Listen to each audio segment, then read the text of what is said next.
Okay, so last thing we're gonna discuss today is deductible interest. Like I said, this is comprised of two forms of interest. And these are this is interest expense on interest income. So interest that is paid, mortgage interest and investment interest. Those are the only two types of personal interest that are deductible on the Schedule A. It used to be, and this was before my time, apparently credit card interest was deductible, auto loan interest was deductible, just amazing. But no longer, it's only mortgage interest and investment interest that is deductible. Now, again, still have to get over that thread. In this case, you just have to get over that threshold of you got to itemize deductions, right, in order to take advantage of this. And a lot of times, you've heard about this, oh, you should buy a house because the interest will be deductible. Well, yes, maybe. Again, only if in total your itemized deductions are going to exceed that standard deduction will be deductible. However, there's other types of interest that can be deductible in other places on the tax return. It's generally interest, though, that is associated with businesses. So if you have, again, when you have rental real estate, oftentimes you'll take out a mortgage to purchase the property.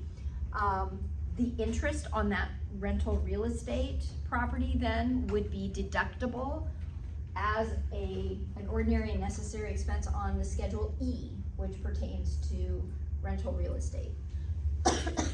If it's business interest, so credit card interest and automobile interest could be deductible if it's owned by your business and you have a Schedule C business, which we're going to talk about in the next chapter. You may be able to deduct some of that as a deductible expense if it's an ordinary necessary expense. However, if it's personal, it's your personal residence or one other residence, so you can only get up to two, that personal mortgage interest, or investment expense with limitations, and I'll talk about those in a minute. Those are the only interest items that are deductible on the Schedule A. Okay, so we're going to first talk about mortgage interest. So mortgage interest and home equity loans. Mortgage interest, obviously, most people when they buy a house, they can't just pay cash for their house, they have to take out a loan in order to pay for that home. When they take out a loan, then the interest that they pay every year on that home loan would be considered to be mortgage interest. Now, it has to be a qualified residence. So again, it can be it has to be your primary residence, so where you live primarily, and up to one other residence of your choosing, personal residence of your choosing. If it's a business residence, you're not going to want to put it on Schedule A anyway. You'll get more benefit putting it on a different schedule. Or it could be a home equity loan. Now, what's a home equity loan?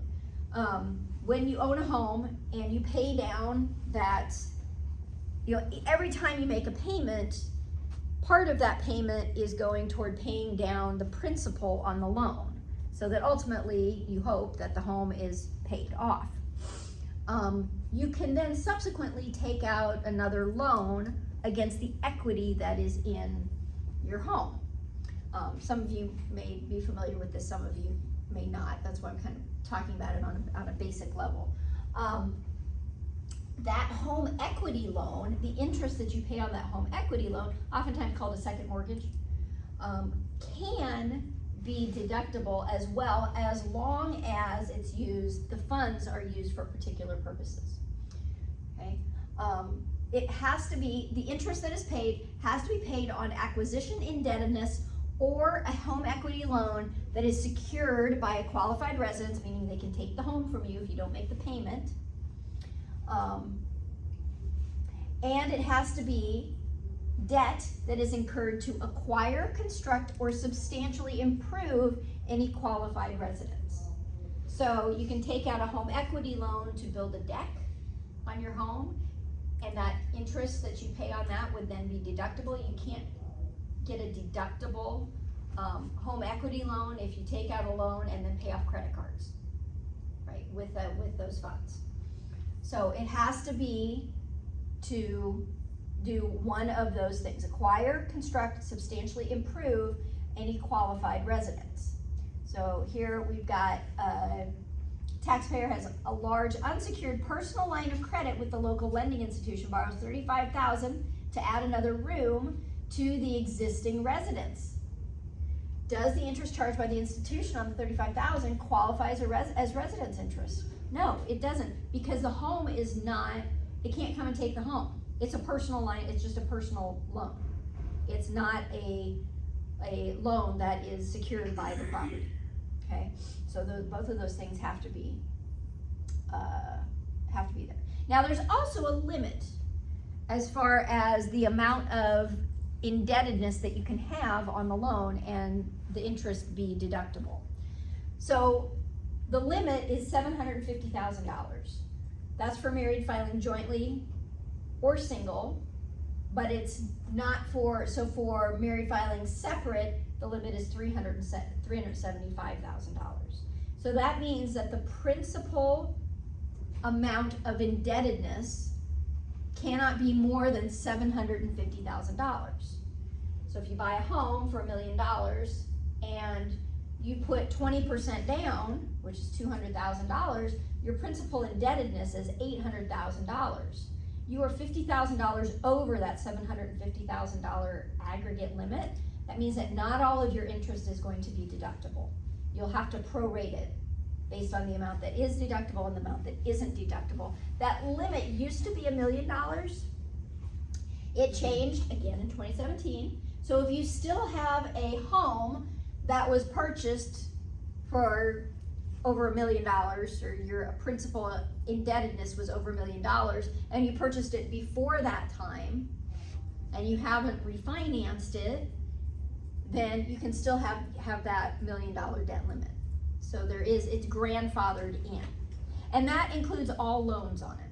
It actually includes all loans. That $750,000 limit is for all, if you have more than one house, then that $750,000 limit applies to all of them.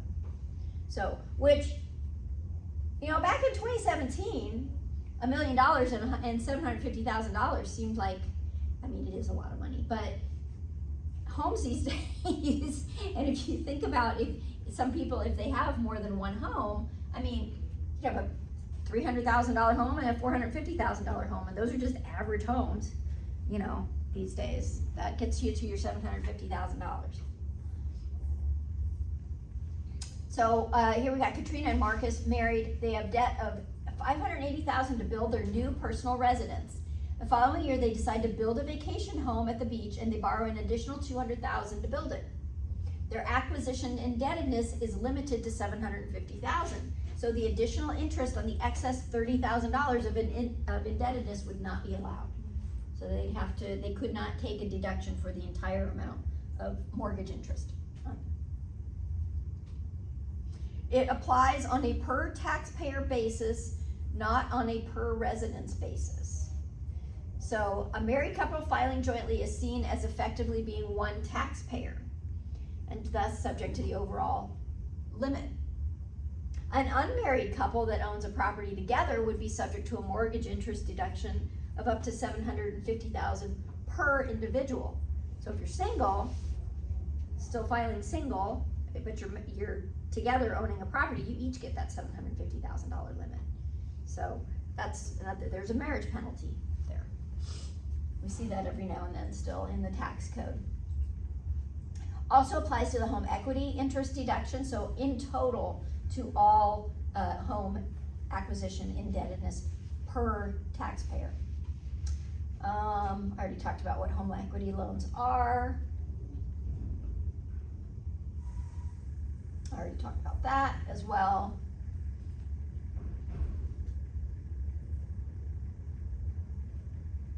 No, I already talked about that. I've already talked about that stuff.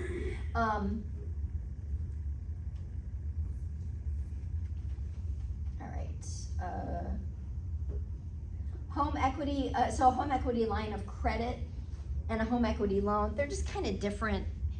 I mean, they're kind of the same thing. They both are secured by the home. Home equity line of credit is you essentially get approval from the bank that yes, you can borrow up to this amount from your home's equity, but you don't have to. Like, and you don't pay interest on the amount that you don't borrow. Whereas with a home equity loan, you say, so for example, let's say you have a choice between a home equity line of credit of $60,000 and home equity loan of $60,000, but you're not quite sure. The home equity line of credit gives you the flexibility of not taking the money out. So, okay, I'm gonna put on a deck, that was $15,000, I'll only take $15,000 out of it. And then I'll pay $5,000 of it back, and then I'll only, you're only gonna pay interest on the amount that you've actually borrowed. Whereas a home equity loan of $60,000, you're getting the whole $60,000, and you've got a payment plan to pay it back. Home equity line of credit as well, oftentimes you don't have to pay any principal back, you can just pay the interest on it, but it's the same rules. All of it still applies. They're both home equity types of loans. Points, mortgage points. When you buy a home, oftentimes you're given the choice of paying down the interest rate. So what this means is, let's just say you got a $100,000 loan. And the interest rate is 6% on that loan. But you don't want a 6% interest rate, you want a 5% interest rate. You can pay what are called points when you take out that loan to get that down to 5%. Points that are deductible have to be based on a percentage of the loan. So let's say 2%. That means that at the time that you purchase that home, you're gonna pay $2,000. Essentially, that's prepaid interest. You're gonna pay $2,000, and now instead of having a 6% interest rate, you're gonna have a 5% interest rate. Only makes sense if you're gonna own that home for longer than, you can do the math on how long you have to own it to make up for the difference. But what it'll do is it'll reduce your monthly payment because you'll have a lower interest rate. This is considered, like I said, prepaid interest. And it's deductible at the time that you purchase a home. If, however, so that additional $2,000 would be, and I don't know if you recall, when we looked at the Schedule A, there was a spot for mortgage points. Usually they're reported on the form that reports also your mortgage interest. They're only gonna be reported in the year that you actually purchased your home. But sometimes people will also, when they refinance a home, so they're refinancing to bring their interest rate down or to bring their monthly payment down or something, to save money in some way or another. Maybe they're extending the period, they had 20 years on their loan, they're gonna extend it back out to 30 years, and now that's gonna reduce their monthly payment. If you refinance to bring down your payment, and you pay points, because that you can still do that, pay extra up front. Now, it's still deductible, but what you have to do is you have to amortize that over the life of the loan.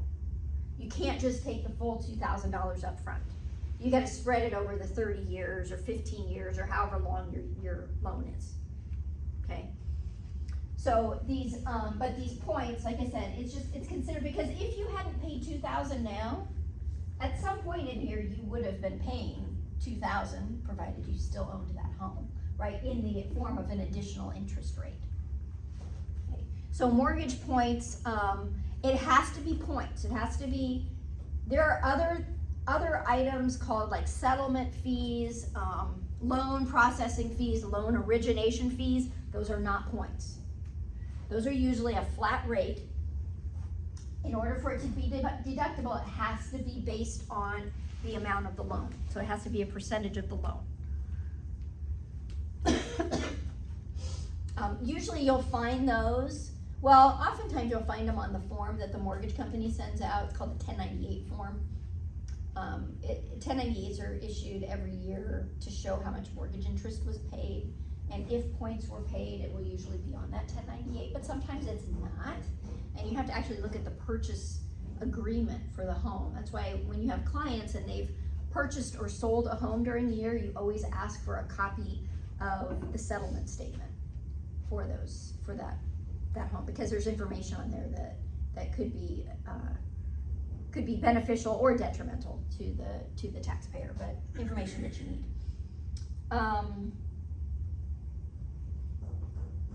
And this is where it says the amounts must be paid in connection with the acquisition of the principal residence, and then the residents must secure the loan. But there is, if it's a refinance, you amortize it over the life of the loan. So that $2,000, if it was a 30-year loan, you divide it by 30, and you pay what, $150 a year? No, that's not right. What is 2,000 divided by 30? 2/3, 60? $67 a year? Yeah. So you get a deduction of like $67 a year, if it was a refinance. Okay, if it was a purchase, that's different. You get to take the whole $2,000 up front. And that's what they're talking about here. Mortgage insurance premium deduction, don't pay any attention to that, doesn't exist anymore. So that's mortgage interest. So we've got mortgage interest, acquisition indebtedness. Remember, it's limited to $750,000, but that changed in 2017. And that $750,000 limit applies to all residences, and it's on a per taxpayer, per tax return basis. And that would include also home equity indebtedness in all the homes. We talked about home equity loans as well, and home equity line of credit.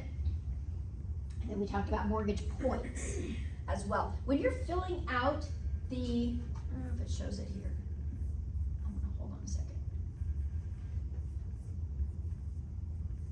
Maybe it doesn't. I might want to go back to show you the section of the mortgage, because my experience, there are some things that trip up students in this section when they're filling it out on the tax return problem. So I want to show you that before we move away from this. We'll talk about investment interest first though. So investment interest is interest that is paid, you take out a loan to buy some sort of investment property. Might be stocks and bonds. Might be, so like margin interest. I don't know if you're familiar with margin interest. That's where you can take out loans from the brokerage in order to buy securities. Take out a loan to buy a parcel of land that you think is going to go up in value.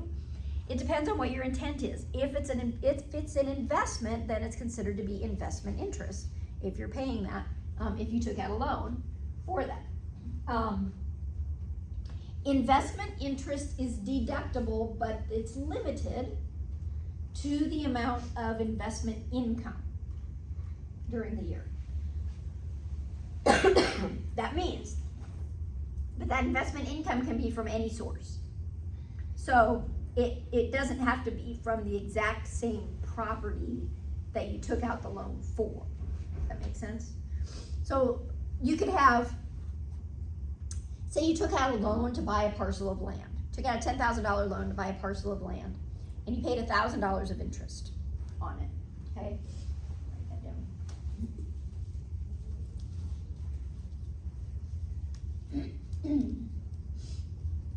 So you got a loan on land,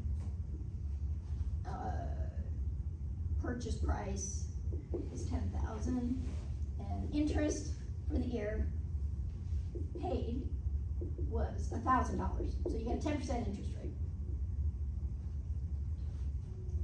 This is investment. Because you declare it so. This is a piece of investment property. If you were buying this land to build a business on, then it would not be an investment property, it would be a piece of business property, and it would be treated differently. Or if you bought it just because you liked it, you don't have any intention of selling it or anything, then that's a different purpose as well. It has to do with the purpose, what you're intending to do with it. But you buy it, you paid interest you paid interest during the year of $10,000, and then you had dividends. You had dividend income of $1,500. Dividends have nothing to do with that land, but both of these have to do with investments. You could take a deduction for the entire $1,000 of interest that you paid, because you had interest income of at least $1,000. If you had dividend income of $500,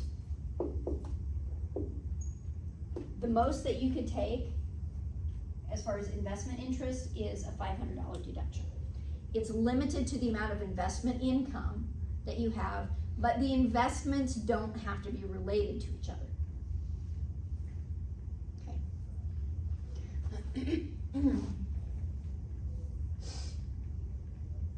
They talk about different types of income from passive activities as well, so passive investments. So if you have an investment in a business, it's a passive investment, that would count as well.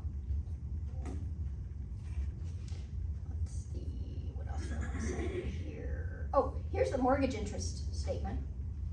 So mortgage interest received, box 1, usually they'll tell you how much mortgage principal, how much you owe, still owe, when you got the mortgage, points paid on purchase of principal residence, here, box 6. So oftentimes that'll be there, but not always, not always.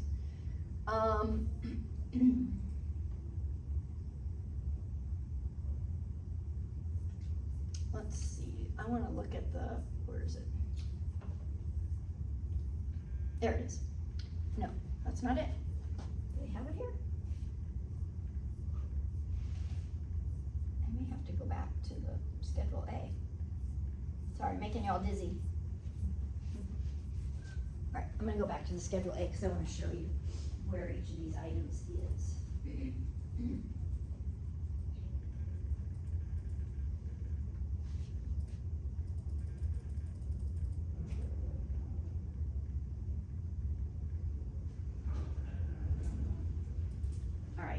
So for interest, home mortgage interest and points. Now, line 8 has a part A and a part B. These are, that's all, this is all line 8, until we get to investment interest. So everything on line 8 is related to mortgage. Okay. Home mortgage interest and points. If you didn't use all of your home mortgage loans to buy, build, or improve your home, see instructions and check this box. So this would be if you used some of those funds for something else. Right? You check that box. But the number that they're looking for is actually here on 8A. So I'll oftentimes have students that, for some reason or another, they'll check the box, but then they won't put anything on line 8A. It is a little bit confusing, but for your problems, don't check the box. We don't have anything where you need to check the box. And you do need to look at line 8A. So home mortgage interest, I guess what they'll do is they'll read this first part and then they'll skip over this 8A part. Home mortgage interest and points reported to you on Form 1098. So if you received that Form 1098, put in the number of mortgage interest, for mortgage interest that was paid. 8B is for any home mortgage interest that was not reported on a 1098, because not every home mortgage is through a financial institution. Sometimes grandma lends you the money to buy your house, but you pay her interest, right? In that case, what you have to do is you have to calculate it yourself, how much interest, put together your own amortization schedule, or it's a self-financed mortgage. So like the seller of the property is essentially, you're paying them on a monthly basis, and instead of going through a financial institution, they're just paying you, and then part of that payment is toward interest, and part of it's toward principal. So if that's the case and there isn't a 1098, that's when you would fill out line 8B. But in your problems, you don't fill out line 8B. And what you do is you indicate their name, address, and their social security number. It says identifying number here, that's their social security number. That's the IRS's clue that somebody should be reporting interest income, because here's the deduction. On that other form, on that other 1040, there should be income reported. Points. Points not reported to you on Form 1098. Up here, it's points, interest and points reported to you on 1098. So both would be combined and reported there. If it was on a 1098, if it was not on a 1098, put the points here, put the interest here, okay? And then add the rest. Investment interest goes on line 9. And then all of it is totaled here on line 10. This section is not limited to $10,000, right? The limit for the mortgage interest, the two limits in this section are the mortgage can't be more than $750,000. The principal, the original principal balance can't be more than $750,000, and the total principal balance. And then the investment interest can't be more than the investment income that was reported. But there is no dollar limit for line 10. The only dollar limit is line 7. Those are the state and local income taxes. All right? Okay, questions?